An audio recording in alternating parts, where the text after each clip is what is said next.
Hi everyone, welcome back to Equip with Strength podcast. My name is Marianne, Kane, and today I wanted to talk a little bit about finding your why and why sometimes it can be more trouble than it's worth.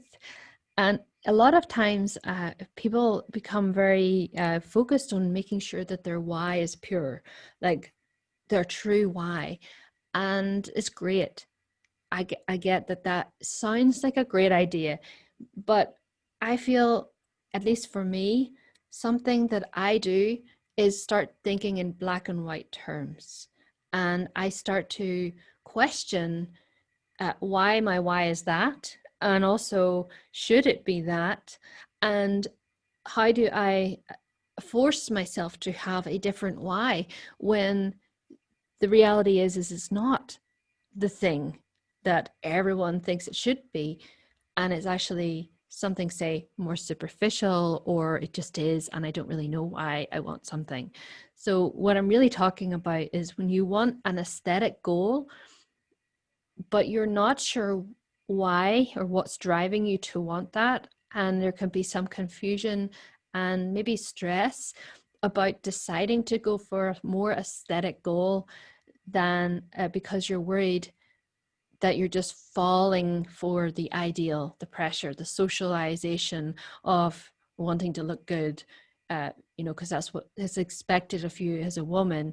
But at the same time, you still can't deny that for whatever reason, you still want to look good. You still want to chase that, you still want to have that nice, the shape. You want to have toned and maybe muscular arms. You like when you see your triceps. You want more quad definition. You want a nice round butt. You want a tiny waist, whatever it is. Like, I think sometimes we can get ourselves wrapped up. And when I say ourselves, I mean myself, get wrapped up in really finding a pure answer that you're happy with, when the reality is that maybe there is no one answer, and maybe it's okay if you don't know why.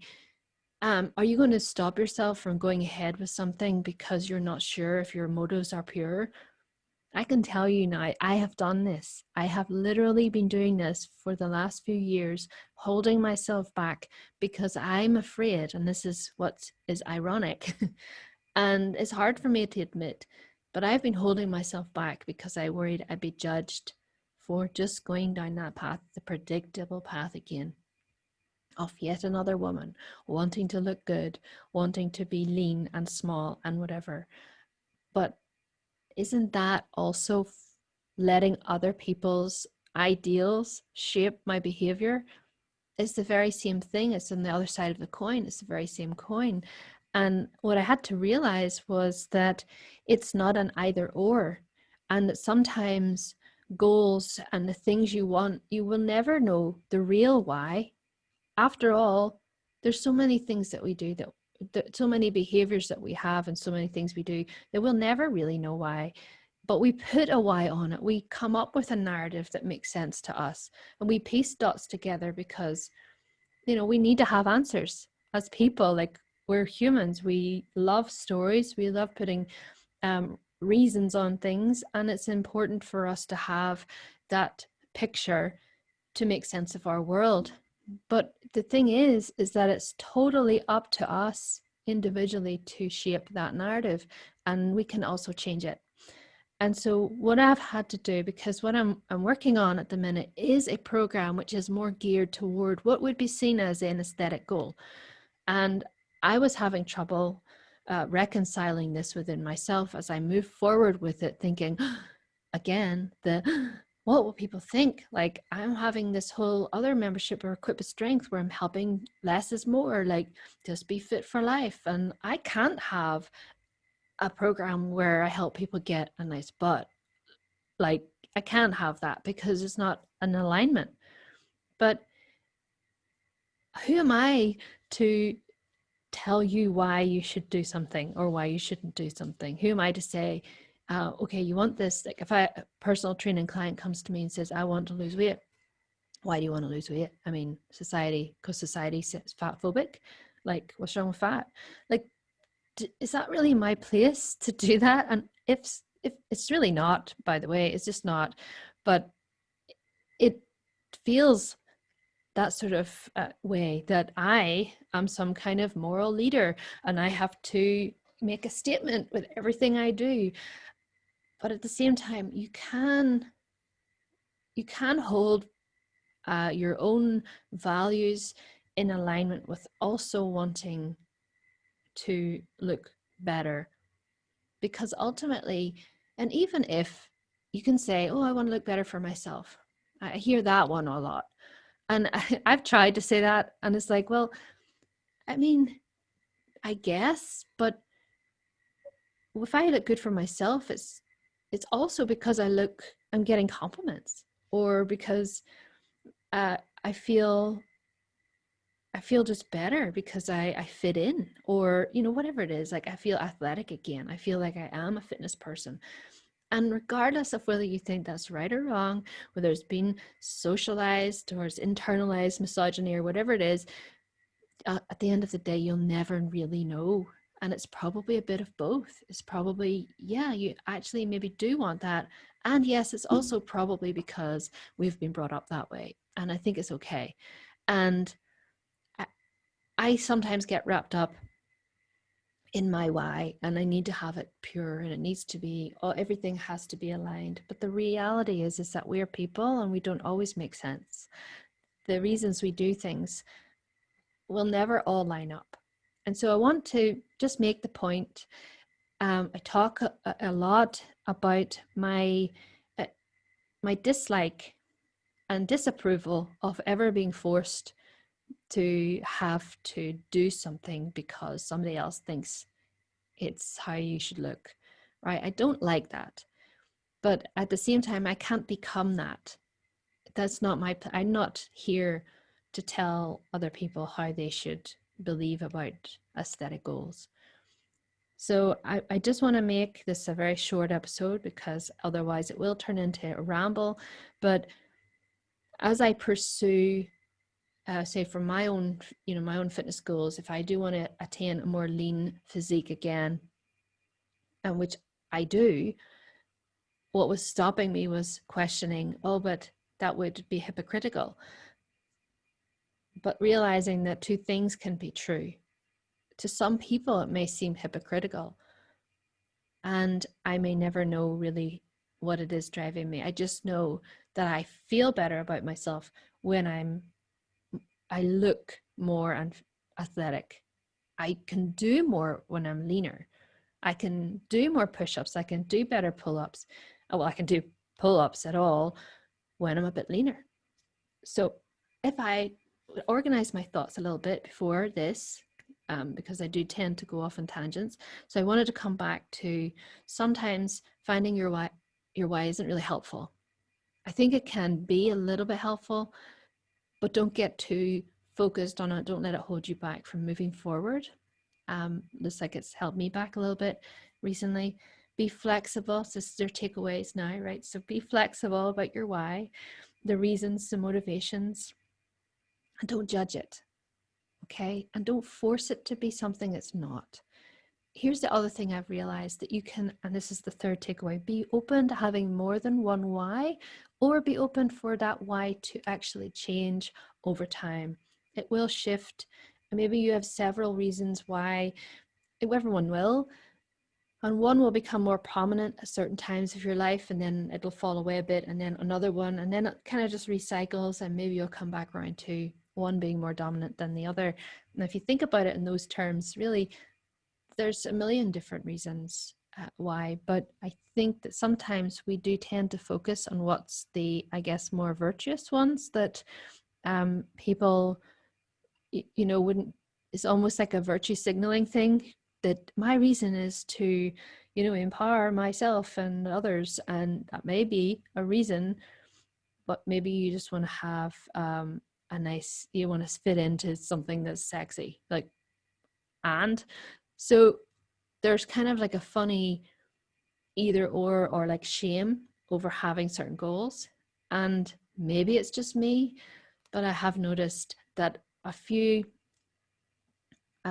people who approach me for training would be a little more reluctant to say that they want to lose weight, or that they want to look a certain way, and when we've really got down to it, they've almost lost their entire motivation for training, because they don't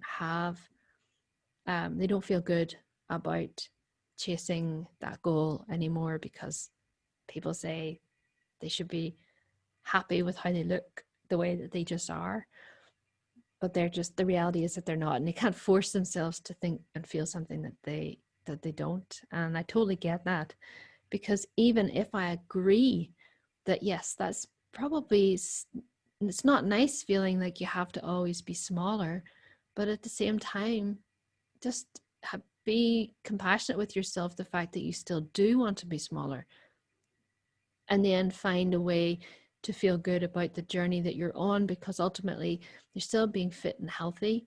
I think it's just, if you're placing the sort of the say or the judgment of your goals on other people, regardless of whether it's a good or bad goal, then it's the same problem. Doesn't matter whether it's a good or bad thing. It's more that you're placing that on somebody else, and it really comes back to taking ownership and being unapologetic about your goals, and not feeling like you have to explain yourself. And this is another pitfall that I tend to fall into. I know a lot of people do, and I think it's okay that we do this, but ultimately, to move forward, I think you have to have a different dialogue to yourself and a different story, and just telling yourself, this has really helped me. This is not a moral statement. Everything I do does not have to be a stance on something. It's just something I want to do. And if you don't like it, look away. So those types of things help me. It's like, what am I really getting upset about? Nobody cares what I'm doing. Nobody really cares. And so to think that they do enough to make me not do something is, on some level, a kind of, it is a narcissism.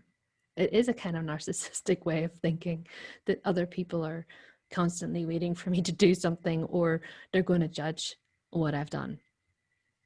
And if they do, then it's really none of their business anyway. So what was I worried about? So have a think. Not that I want you to think anymore. Don't overthink it. Don't trip yourself up on it. But just think it can be flexible. Don't judge it. And there can be more than one why.